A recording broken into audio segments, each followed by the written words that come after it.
এইরকম না, কল্যাণী স্টেশন। ইয়ে বাবা, স্টেশন দিয়ে কটা হাম্বাও হাঁটছে। ওরা কি টিকিট কেটেছে?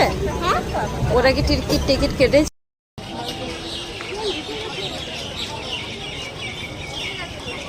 ঠিক আছে, হ্যাঁ।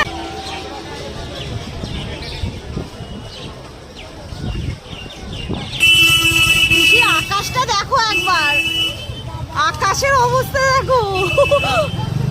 ওরে বাবারে, সেই আকাশটা তো সেই রকম।